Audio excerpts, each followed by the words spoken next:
Pour nous aider à faire une rapide analyse de ces résultats, nous recevons Pascal Landré, journaliste à La Nouvelle République. Bonsoir. Bonsoir.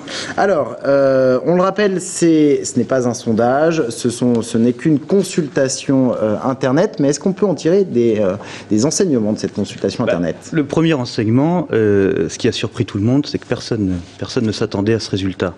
Depuis des semaines, les anti-Femmes Loire nous abreuvent de communiqués, d'emails et de courriers.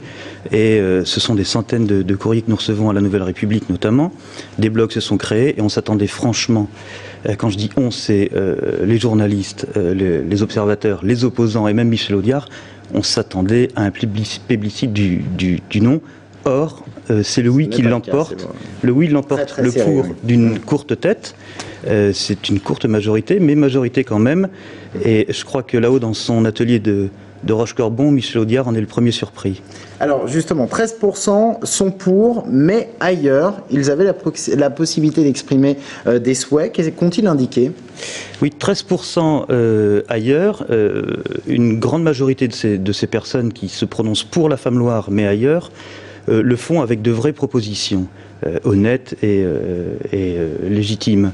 La plupart de ces gens se prononcent pour la Femme Loire sur une île de la Loire, que ce soit l'île aux Vaches, l'île Balzac, l'île de la Métairie, enfin pas l'île Balzac qui est sur le Cher, mais l'île de la Métairie, l'île Simon, l'île Marie, et puis à la Ville aux Dames, ou même sur l'île d'Or à Amboise.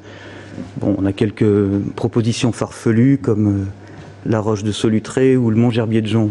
Ou en orbite géostationnaire, au-dessus de tout. Ou en Afrique. Vous en avez parlé avec Michel Audiard de ces résultats. Qu'est-ce qu'il vous a dit?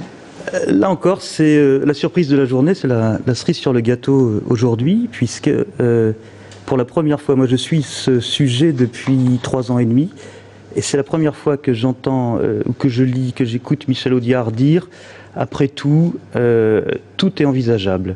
C'est vraiment une première et ça vaut information. C'est-à-dire qu'il pourrait décider d'aller installer son projet ailleurs. Ça veut dire que jusqu'ici, Michel Audiard disait toujours la Femme Loire n'a un intérêt qu'au-dessus du site de Marmoutier pour des questions d'exemplarité, de symbolique. Et aujourd'hui, ce sera à lire demain dans La Nouvelle République, on voit qu'il change un petit peu de fusil d'épaule. En tout cas, il ne s'interdit plus d'y penser. Et donc, autre enseignement, c'est aussi la grosse mobilisation des internautes, 12 000 votants. Alors, bon, bien sûr, ces résultats, vous l'avez dit, seront publiés dans l'ANR demain et largement commentés, analysés. Un véritable dossier sera consacré. Merci beaucoup d'être venu commenter ces résultats sur ce plateau.